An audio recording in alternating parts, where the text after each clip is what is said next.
다 같이 한 목소리로 읽겠습니다. 또 그가 내게 말하기를 이 말은 신실하고 참된지라 주 곧 선지자들의 영의 하나님이 그의 종들에게 반드시 속히 되어질 일을 보이시려고 그의 천사를 보내셨도다. 보라, 내가 속히 오리니 이 두루마리의 예언의 말씀을 지키는 자는 복이 있으리라 하더라. 아멘. 오늘은 요한계시록 마지막 설교입니다. 그동안 요한계시록을 통해서 여러 차례 설교를 했지만 요한계시록의 핵심 메시지는 무엇입니까?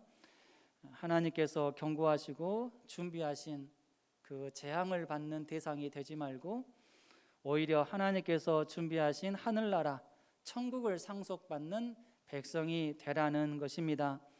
즉 불신자로 살지 말고 신자로서 천국 백성답게 살라는 그러한 메시지를 요한계시록을 통해서 우리에게 주신 것입니다. 그런데 우리가 이 땅에서 천국 백성으로 사는 것은 결코 만만하지 않습니다. 그러나 그럼에도 불구하고 하나님께서는 요한계시록을 통해서 천국 백성으로서 이 땅에서 사는 삶이 비록 고되고 힘들지라도 그래도 끝까지 잘 인내하고 버티면서 주님께서 맡겨주신 그 일들을 잘 감당하라고 말씀하십니다. 뿐만 아니라 주님은 반드시 재림하실 것이기 때문에 천국 백성으로서 믿음을 꿋꿋이 지키고 살라고 말씀하십니다. 이런 의미에서 오늘 저는 저번 주일에 이어서 주님의 재림에 대해서 말씀을 전하면서 은혜를 받고 도전받기를 원합니다. 주님께서 오늘 말씀을 통해서 내가 속히 오겠다라고 말씀하십니다. 이 말씀은 주님의 말씀입니다. 그동안 구약의 선지자들과 또 신약의 사도들 또 천사들을 통해서 증언하게 하신 예언의 말씀입니다. 특히 계시록에는 재림에 대한 예언의 말씀, 즉 속히 오리라는 이 말씀이 더욱더 구체적으로 반복해서 기록되어 있는 것을 보게 됩니다. 계시록 1장 2절 또 22장 7절 22장 12절 20절 말씀 함께 읽겠습니다. 예수 그리스도의 계시라 이는 하나님이 그에게 주사 반드시 속히 일어날 일들을 그 종들에게 보이시려고 그의 천사를 그 종 요한에게 보내어 알게 하신 것이라. 보라, 내가 속히 오리니 이 두루마리의 예언의 말씀을 지키는 자는 복이 있으리라 하더라. 보라, 내가 속히 오리니 내가 줄 상이 내게 있어 각 사람에게 그가 행한 대로 갚아주리라. 이것들을 증언하시니가 이르시되 내가 진실로 속히 오리라 하시거늘 아멘. 주 예수여 오시옵소서. 주님의 재림은 속히 이루어집니다. 믿으시기를 바랍니다. 주님의 재림은 진실로 반드시 일어나는 일입니다. 성경에서 주님의 재림 및 종말에 대한 예언이 참 많아요. 구약에서 1218번 예언되었고 신약에서 300회나 예언이 되었습니다. 그러니까 구약과 신약 총틀어서 1518번 주님의 재림 또 종말에 대해서 예언해 주고 있습니다. 주님의 초림과 또 사르심, 죽으심, 부활하심, 승천에 대해서도 예언이 많이 되어졌는데 이 모든 예언은 예수님께서 그대로 다 이루셨습니다.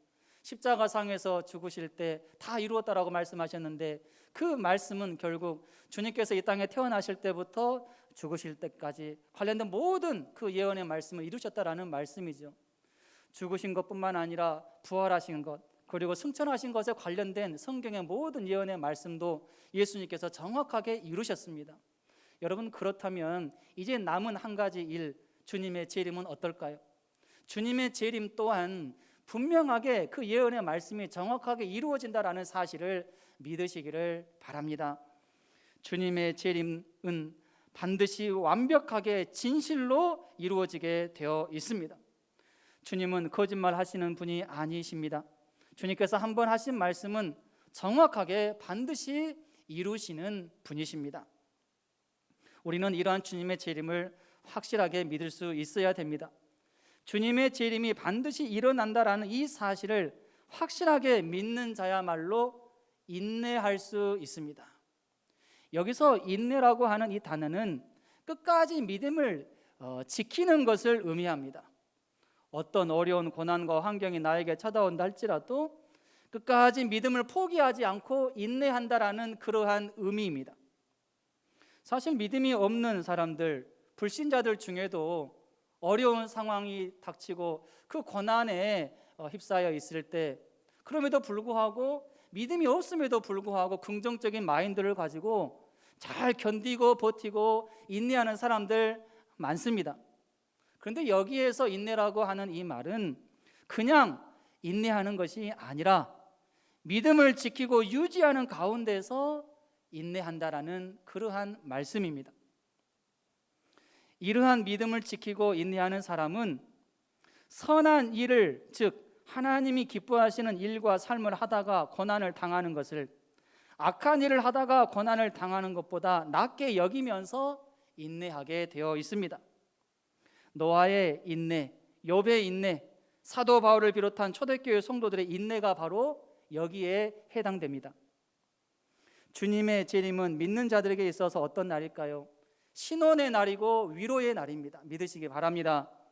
주님의 재림은 믿는 자들에게 있어서 신원의 날이고 또 위로의 날이기 때문에 그것을 생각하면서 인내할 수 있어야 된다라는 것입니다. 계시록 6장 9절로 11절 말씀입니다. 다섯째 인을 떼실 때에 내가 보니 하나님의 말씀과 그들이 가진 증거로 말미암아 죽임을 당한 영혼들이 제단 아래에 있어 큰 소리로 불러 이르되 거룩하고 참되신 대주제여 땅에 거하는 자들을 심판하여 우리 피를 갚아주지 아니하시기를 어느 때까지 하시려 하나이까 하니 각각 그들에게 흰 두루마리를 주시며 이르시되 아직 잠시 동안 쉬되 그들의 동무 종들과 형제들도 자기처럼 죽임을 당하여 그 수가 차기까지 하라 하시더라. 10절에서 우리 피를 갚아주지 아니하시기를, 이 구절이 개역 한글판에는 우리를 신원하여 주지 아니하시기를 이렇게 번역이 되어 있습니다. 주님의 재림의 날은 신원의 날이고 위로의 날이기 때문에 믿는 자들은 인내할 수 있어야 됩니다. 주님의 재림은 속히 이루어진다라고 말씀하십니다. 여기서 속히라고 하는 이 단어는 하나님의 시간적인 개념을 의미합니다. 우리 인간이 생각하는 그러한 시간적인 개념으로서의 속히가 아닙니다. 우리 인간이 세우는 그 인간적인 시간표로서의 속히가 아닙니다. 하나님의 때, 하나님의 시간으로서의 속히라는 의미이죠. 하나님의 시간이 이르렀을 때 재림이 이루어진다라는 말씀입니다. 그 때가 되면 지체하지 않고 재림하신다라는 말씀이죠. 우리는 재림의 날이 더디 온다, 아직 멀었다라고 생각하면서 살아서는 안 됩니다. 왜 그렇습니까? 우리는 재림의 날을 정확히 모르기 때문입니다. 주님의 날이, 재림의 날이 아직 멀었다, 더디 온다 이렇게 생각하고 있는데 내가 생각하지 않으나 갑자기 주님께서 재림하시면 어떻게 될까요? 안 되겠잖아요. 그래서 우리는 주님께서 언제 재림하실지 아무도 모르기 때문에 그 날과 그 때, 그 시간을 정확히 알지 모르기 때문에 우리가 가져야 될 자세는 무엇입니까? 주님의 재림이 더디 온다, 아직 멀었다 이런 생각을 가져서는 안 된다는 것입니다. 내가 생각하지 않고 준비하지 않는 날에 재림이 갑자기 이루어질 수 있기 때문이죠. 내가 알지 못하는 시간표가 있으면, 내가 알지 못하는 어떠한 때가 있으면 우리는 자연스럽게 긴장하게 되고 걱정하게 되며 두려워지고 다급해지게 되어 있습니다. 이것이 정상이잖아요.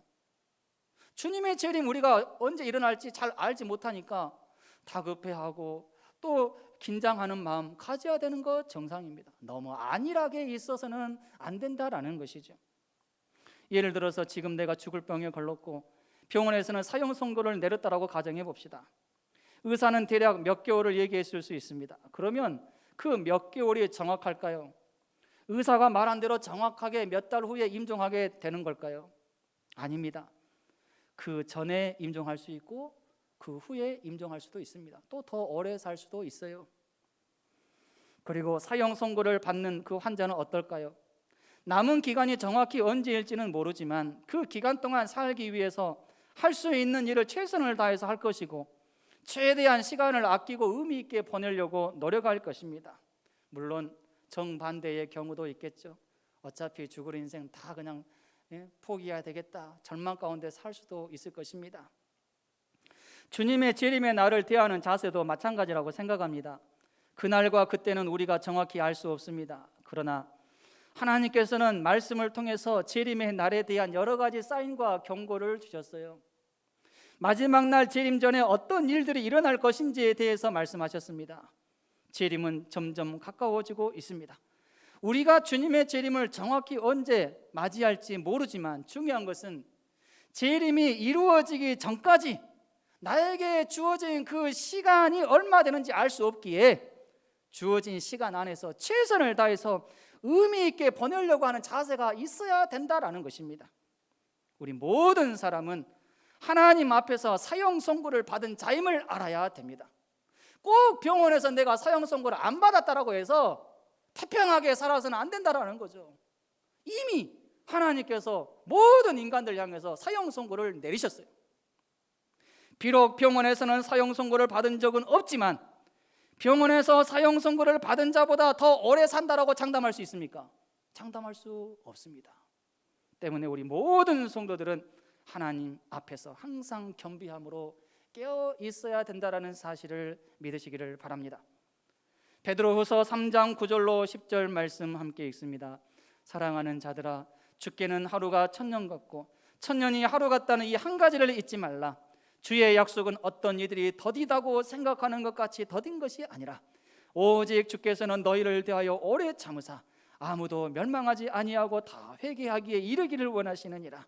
그러나 주의 날이 도둑같이 오리니 그날에는 하늘이 큰 소리로 떠나가고 물질이 뜨거운 불에 풀어지고 땅과 그 중에 있는 모든 일이 드러나리로다. 마태복음 24장 36절로 44절입니다. 그러나 그날과 그때는 아무도 모르나니 하늘의 천사들도 아들도 모르고 오직 아버지만 아시느니라. 노아의 때와 같이 인자의 임함도 그러하리라. 홍수전에 노아가 방주에 들어가던 날까지 사람들이 먹고 마시고 장가들고 시집가고 있으면서 홍수가 나서 그들을 다 멸하기까지 깨닫지 못하였으니 인자의 임함도 이와 같으리라. 그때에 두 사람이 밭에 있음에 한 사람은 데려가고 한 사람은 버려둠을 당할 것이요 두 여자가 맷돌질을 하고 있음에 한 사람은 데려가고 한 사람은 버려둠을 당할 것이니라. 그러므로 깨어있으라. 어느 날에 너희 주가 임할는지 너희가 알지 못함이니라. 너희도 아는 바니 만일 집주인이 도둑이 어느 시각에 올 줄을 알았더라면 깨어있어 그 집을 뚫지 못하게 하였으리라. 이러므로 너희도 준비하고 있으라. 생각하지 않은 때에 인자가 오리라. 마태복음 25장 13절입니다. 그런즉 깨어있으라. 너희는 그 날과 그 때를 알지 못하느니라. 여러분, 주님의 재림은 언제 일어날지 우리는 정확히 알 수가 없습니다. 때문에 우리는 주님의 재림이 아직 멀었다 이렇게 생각하면서 살아서는 안 됩니다. 주님의 재림이 아직 멀었다라고 생각하면서 사는 사람은 자연스럽게 신앙생활이 나태해지고 게을러질 수밖에 없습니다. 나중에 하면 되겠지. 주님께서 나중에 오실 것이 분명하니까 몇 달 후에 몇 년 후에 내 상황이 좀 좋아지고 내 건강이 좀 좋아지고 형편이 좋아지면 그때 하면 되겠지. 이런 생각을 자연스럽게 가질 수밖에 없다는 것이죠. 여러분, 만약 주님께서 다음 달에 재림하신다고 하면 우리의 모습은 어떨까 한번 생각해 봅시다. 아마도 또한 분명하게 우리의 신앙생활은 지금보다 훨씬 좋은 방향으로 많이 달라질 것이라고 믿습니다. 정신 바짝 차리고 다음 달 재림하시는 그날까지 최선을 다해서 신앙생활을 하겠죠. 주님의 재림이 아직 멀었다 더디다라고 생각하면서 나태하게 살지 맙시다. 오직 주님의 재림은 내가 알지 못하는 그 하나님의 때에 속히 이루어지게 된다라는 그 사실, 도둑같이 임하게 된다라는 이 사실을 생각하면서 지금 현재 열심히 최선을 다해서 신앙생활하는 우리 모두가 될 수 있기를 바랍니다. 최근 아프가니스탄의 극단주의 이슬람 국가 호라산 세력 ISK 그들의 자살폭탄 테러로 인하여서 카불 공항 인접한 곳에서 많은 사망자 약 90여 명과 또 부상자 수백 명이 나왔습니다. 여기는 미국인 해병대원 13명이 포함되어 있어서 안타까움을 더해주고 있습니다. 여기에 미국이 충격을 받았습니다. 충격에 빠졌죠. 미국이 어느 정도 예견을 했다라고 하기는 하지만 정확하게 파악하지 못했습니다. 정확하게 그 날과 그 장시 시각까지 정확하지 않았다고 하면은 미리 대피시켰죠. 해병대원 죽지 않도록 조치 다 취해졌을 것입니다. 그러나 예견은 하기는 했지만 정확하게 알지 못했기 때문에 그런 희생을 치러야만 했습니다. 미리 알았다라고 하면 미리 대비했을 것이고 희생자가 나오지 않도록 했을 텐데 그렇게 하지 못한 거죠. 그런데 폭탄 테러가 있었던 이 날은 어떤 날입니까? 우리나라가 미라클 작전, 한국 협력자들을 구출하는 이 작전을 성공적으로 거의 다 마친 그러한 상태였습니다. 만약 한국도 조금만 늦었더라면 많은 희생을 치러야만 했을 것입니다. 그렇다고 한국이 IS 세력의 자살 폭탄 테러 계획을 정확하게 알았던 것은 아닙니다. 미국처럼 어느 정도 예견을 하기는 했지만 정확하게 알지는 못했어요. 아니 미국도 정확히 알지 못하면 어떻게 우리 한국이 정확히 알겠습니까? 다만 한국 특수임무단과 아프가니스탄 협력자들이 카불 공항을 무사히 빠져나오고 나서 며칠 후에 폭탄 테러가 일어난 것이고 미국인을 포함한 현지인들은 많이 희생이 된 것이죠. 다른 관점에서도 생각해 봅시다. 탈레반 입장에서는 어떨까요? 이들은 한국이 미라클 작전을 통해서 한국의 협력자 390명의 아프가니스탄 사람들을 데려간 것에 대해서 어떻게 생각할까요? 단언하건대 이들이 이 미라클 작전을 미리 알았더라면 절대로 아프가니스탄 사람들을, 한국에 협력한 그 사람들을 빠져나가지 않도록 막았을 것입니다. 그리고 그들을 또 처참하게 죽였을 것입니다. 탈레반 그 사람들은 이 한국의 미라클 작전에 대해서 미리 알지 못했기 때문에 한국 사람들과 또 한국 사람들과 협력한 아프가니스탄 그 사람들을 통과시켜 준 것이죠. 물론 미국의 도움도 있었던 것은 사실입니다. 나중에 정확한 내막을 알고서는 아마도 탈레반 사람들은 한국 사람들 그리고 한국 사람들과 협력했던 그 협력자들 죽이지 못한 것에 대해서 분노했을 것이고 지금도 분노하고 있을 거라고 생각합니다. 일본이나 독일은 구출하는 데 성공하지 못했잖아요. 그런데 한국은 구출하는 데 성공을 했습니다. 한국이 미라클 작전을 성공적으로 마칠 수 있었던 비결을 굳이 찾는다라고 하면 그 비결은 무엇일까요? 그래도 한국은 미리부터 준비를 했다라는 것이죠. 미리부터 이 아프가니스탄 협력자들을 그래도 우리가 도와야 되겠다, 한국으로 좀 빼내는데 더욱더 힘써야 되겠다, 그 생각을 가지고 미리부터 조금 더 일본이나 독일보다도 훨씬 더 구체적으로 세심하게 살폈고 준비했기 때문에 그래도 일본이나 독일보다도 훨씬 더 많은 사람들을 이렇게 구출하는 데 성공했다라고 믿습니다.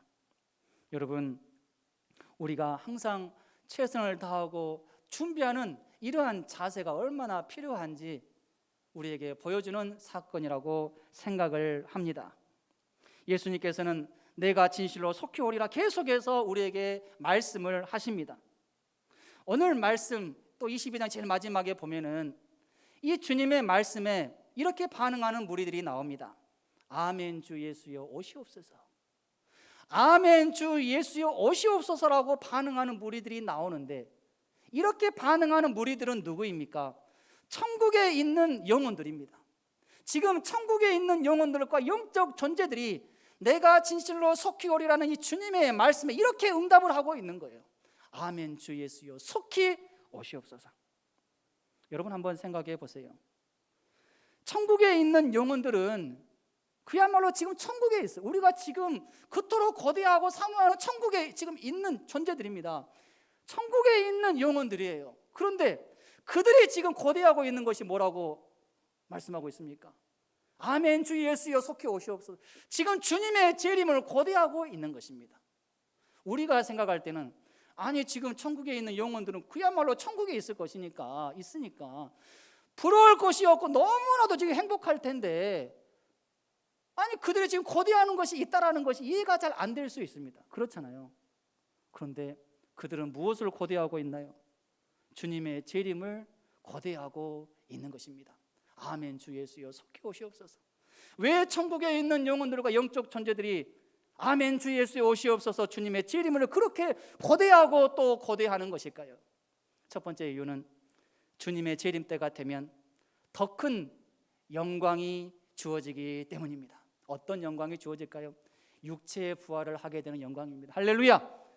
주님께서 재림하시게 되면 천국에 있는 영혼들이 새로운 육체를 입게 되고 그야말로 육체 부활해서 하나님 앞에서 영광스러운 모습으로 나아가게 될 것이기 때문이죠. 이것을 지금 바라보는 거예요.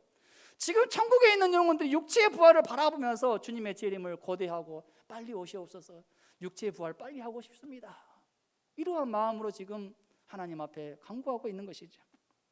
고린도전서 15장 51절 52절입니다.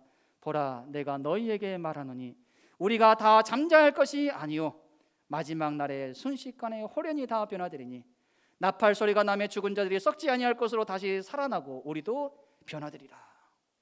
주님의 재림하실 때에 천국에 있는 영혼들의 새로운 육체를 입고 주님의 재림하실 때에 살아있는 자들이라고 하면 호련히 변화되어서 육체 부활을 하게 된다라는 그러한 말씀입니다.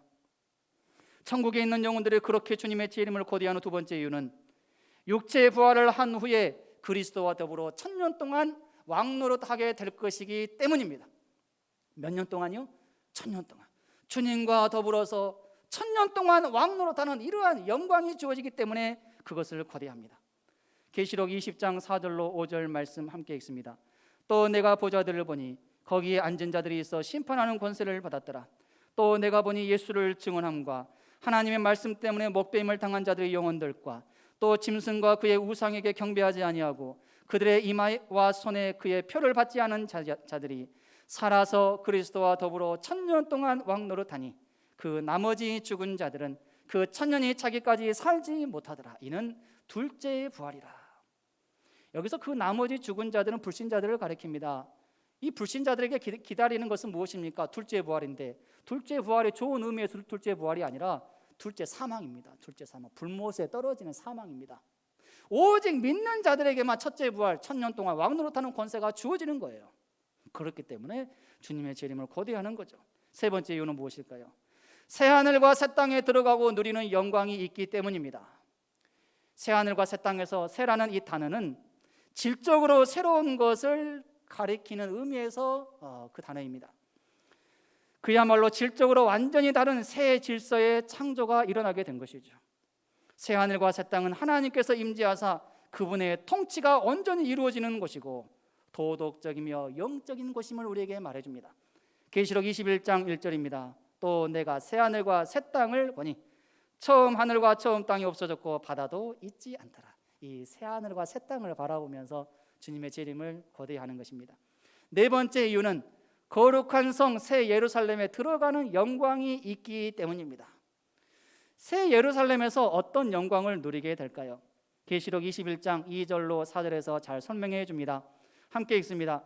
또 내가 보매 거룩한 성 새 예루살렘이 하나님께로부터 하늘에서 내려오니 그 준비한 것이 신부가 남편을 위하여 단장한 것 같더라. 내가 들으니 보좌에서 큰 음성이 나서 이르되 보라, 하나님의 장막이 사람들과 함께 있으며 하나님이 그들과 함께 계시리니 그들은 하나님의 백성이 되고 하나님은 친히 그들과 함께 계셔서 모든 눈물을 그 눈에서 닦아주시니 다시는 사망이 없고 애통하는 것이나 곡하는 것이나 아픈 것이 다시 있지 아니하리니 처음 것들이 다 지나갔음이라라. 아멘. 계시록 21장 6절 말씀에도 보면 또 내게 말씀하시되 이루었도다. 나는 알파와 오메가요 처음과 마지막이라. 내가 생명수 샘물을 목마른 자에게 값없이 주리니. 여러분, 이 땅에 있는 것이 있는가 하면은 천국에 있는 것이 있습니다. 이 땅에는 분명히 있는데 천국에는 없는 것도 있고, 이 땅에는 분명히 없는데 천국에는 있는 것도 있습니다. 천국에 있는 것, 또 주님께서 재림하실 때 이루어지기를 새하늘과 새 땅, 또 거룩한 성 예루살렘에 어떠한 것이 신자들에게 주어지게 되는지 잘 말씀해주고 있습니다. 주님의 재림 때에 신자들에게는 가장 좋은 것들이 기다리고 있다는 사실을 믿으시기 바랍니다. 이러한 것들은 이 땅에서 우리가 상상할 수 없는 그야말로 황홀함의 극치, 말로 형용할 수 없는 가장 좋은 것들입니다. 그렇기 때문에 지금 천국에 있는 영혼들도 주님의 재림을 그토록 사모하고 있는 것이죠. 그래서 오늘 또 천국에 있는 영혼들, 영적 존재들처럼 우리도 하나같이 아멘 주 예수여 속히 오시옵소서 이러한 고백해야 될 줄로 믿습니다. 아멘 주 예수여 오시옵소서라는 이 고백은 지금 천국에 있는 영혼들과 영적 존재들만 하는 고백이 되어서는 안 됩니다. 무슨 말입니까? 지금 이 땅에 살고 있는 모든 하나님의 백성들도 하나같이 마땅히 고백해야 되는 그러한 고백이라는 사실입니다. 그런데 아쉽게도 이 땅에 사는 많은 사람들 가운데 오늘 주님의 내가 진실로 속히 오리라는 이 말씀에 대한 반응과 응답은 여러 가지로 나뉘는 것을 보게 됩니다. 불신자들이 보이는 반응도 있고 성도라고 하면서 성도들이 보이는 반응도 각각 나뉘는 것을 보게 됩니다. 첫째는 어떤 반응이 있을까요? 거부함이라고 하는 반응입니다. 주님의 재림은 일어나지 않고 믿지도 않는다, 이러한 반응을 보이는 사람들이죠. 이러한 반응은 불신자들의 전형적인 반응들입니다. 주님을 믿지 않기 때문에 주님의 재림, 또 주님의 말씀, 내가 진실로 속히 오리라는 이 말씀도 도무지 믿지 않죠. 오히려 공격적으로 나아갑니다. 재림을 믿는 사람들을 어리석게 생각하고 그들을 대적하죠. 공격합니다. 둘째는 무관심이라고 하는 반응입니다. 주님께서 재림하시든지 말든지 나는 관심이 없다. 이 반응을 보이는 사람들은 물론 첫 번째 반응, 그 반응을 보이는 불신자들과는 조금 다른 점은 있기는 해요. 공격적으로 대하고 대적하지는 않습니다. 주님의 재림을 믿고 살아가는 사람들 대적하지는 않아요. 그러나 그들은 이 주님의 재림에 대해서 전혀 무관심한 반응을 보입니다. 성도라고 하면서 불신자들과 똑같은 반응을 보여서는 안 됩니다. 분명히 성도이긴 성도인데 불신자들처럼 똑같이 주님의 재림에 대해서 전혀 관심이 없으면 안 된다라는 것이죠. 그런데 안타깝게도 주님의 재림에 대해서 이렇게 불신자들처럼 재림하시든지 말든지 그러한 반응을 보이며 살아가는 사람들이 많이 있음을 보게 됩니다. 셋째는 냉랭함이라고 하는 반응입니다. 냉랭한 반응을 보이는 거예요. 오시면 오시는 것이고 지금은 내가 거기에 신경 쓸 겨를이 없다, 이런 반응을 보입니다. 이러한 반응을 보이는 사람은 주님의 재림을 믿기는 하지만 신앙이 아주 미지근합니다. 열심과 열정이 없습니다. 항상 신앙생활에 있어서 차갑습니다. 네 번째는 두려움이라고 하는 반응을 보이는 사람도 있습니다. 불신자들이 가지는 두려움이 아니라 신자들이 가지는 두려움에 이러한 반응을 보이는 사람들입니다. 주님의 재림에 대해서 두려움으로 반응하는 성도들이 있습니다. 이러한 반응을 보이는 성도는 자신이 제대로 신앙생활을 하지 못하고 믿음 없는 모습으로 살아가고 있음에 대해서 너무나도 부끄럽게 여기는 것이죠. 실제로 제대로 하지 못하고 있으니까 부끄럽습니다. 직분을 잘 감당하지 못하고 있으니까, 해야 될 일 하지 못하고 있으니까 부끄러운 거예요. 그래도 이런 사람들은 그래도 살아있는 양심이 있어요. 양심이 살아있습니다. 부끄럽게 여겨야 되는 것을 부끄럽게 여기고 있으니까 살아있는 거죠. 그래도 양심은 살아있습니다. 주님께서 맡겨주신 그 직분, 해야 될 일 하지 못한 것에 대해서 부끄럽고, 또 제대로 살지 못한 것 때문에 주님께서 만약에 재림하시면 내가 큰 책망을 받을 것 같으니까 두려운 마음을 가진 나머지 주님 지금 오시지 마시고 나중에 오십시오, 조금 더 나중에 오십시오, 이러한 두려운 마음을 가지고 있는 것입니다. 마지막 다섯 번째는 사모함이라고 하는 반응입니다. 주님의 재림을 간절히 원하고 바라는 신자들의 반응입니다.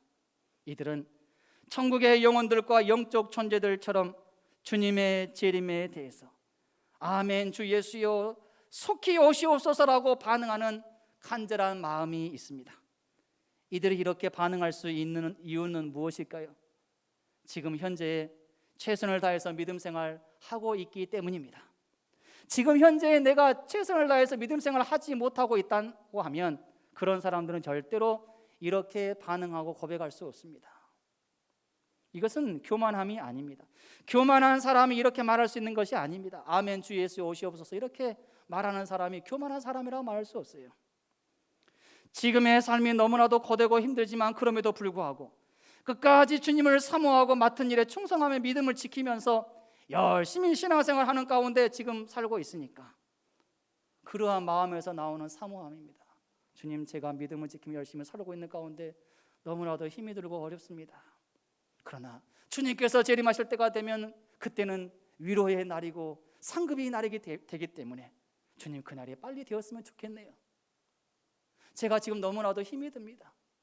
믿음으로 그래도 그 길을 살아야 되기 때문에 최선을 다해서 순교의 각오로 살아가고 있는데 주님 그 날이 빨리 되었으면 좋겠습니다. 이러한 마음으로 주님의 재림을 사모한다라는 것이죠. 여러분, 주님은 오늘 말씀을 통해서 우리에게 내가 진실로 속히 오리라고 말씀하십니다. 이 말씀을 마음으로 받으시기 바랍니다. 그리고 주님의 말씀대로 주님의 재림은 하나님의 정하신 때에 반드시 속히 이루어진다라는 사실을 믿으시기 바랍니다. 주님께서 속히 오신다라고 하는 이 사실은 정해진 사실입니다. 때문에 지금 우리가 집중해야 하는 것은 주님의 재림을 내가 어떻게 맞이해야 하는가, 이것입니다. 우리 모두 주님의 재림을 기쁨으로 맞이할 수 있기를 바랍니다. 그러기 위해서는 지금 현재 열심히 신앙생활 해야 됩니다.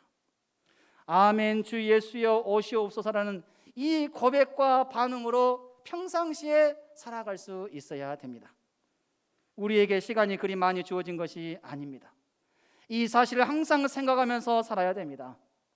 이러한 의미에서 우리 모두에게는 종말론적인 신앙이 있어야 됩니다. 종말론적인 신앙이 있어야 되고 종말론적인 긴장감이 있어야 됩니다. 긴장감이 있어야 돼요. 긴장감이. 지금 우리 시대를 가리켜서 하나같이 하는 얘기가 무엇입니까? 종말론적인 시대다, 종말의 시대다, 말세의 지말 아닌가? 세계 도처에서 일어나는 이런 재앙들을 바라보면 정말로 말세지 말이다, 말세지 말이다, 이렇게 하나같이 다들 얘기합니다. 그런데 정작 중요한 것이 무엇입니까? 종말의 시대를 살아가고 있고 말세의 지말의 시대를 살아가고 있다면 우리의 삶 속에도 경각심이 있어야 되는데, 뭔가 달라지는 모습이 있어야 되는데, 신앙생활을 제대로 하지 못하는 사람이 종말의 시대라고 깨달았으면 이제는 경각심을 가지고 깨어있는 신앙으로 나아가야 되는데, 정작 그러한 삶은 보이지 않는다라는 것이죠. 말로는 종말의 시대다 말을 하면서 종말의 시대를 살아가는 그 자세는 나오지 않는 것, 이것이 심각한 문제입니다. 여러분, 우리는 말로만 종말론적인 시대를 살아가고 있다라고 하지 맙시다. 우리의 마음 자세 가운데 마지막 시대를 살아가는 것처럼 믿음에 굳게 서서 간절한 신앙으로, 뜨거운 신앙으로 열심히 신앙생활하며 살아갈 수 있기를 바랍니다. 코로나19 가운데서도 아무것도 못한다 그렇게 생각하지 마시고, 코로나19 가운데서도 할 수 있는 일이 무엇인가 찾아서, 주님께서 나에게 기대하시는 것이 무엇인가 찾아서 코로나19 가운데서도 할 수 있는 이러한 믿음 우리 모두에게 있기를 소망합니다. 이러한 자들만이 주님 앞에서 아멘 주 예수여 속히 오시옵소서라고 담대하게 고백할 수 있을 것이고, 주님을 기쁨으로 맞이할 수 있을 것입니다. 그 언젠가 주님을 만날 때 기쁨으로 주님을 맞이하는 저와 여러분이 될 수 있기를 주님의 이름으로 축원합니다.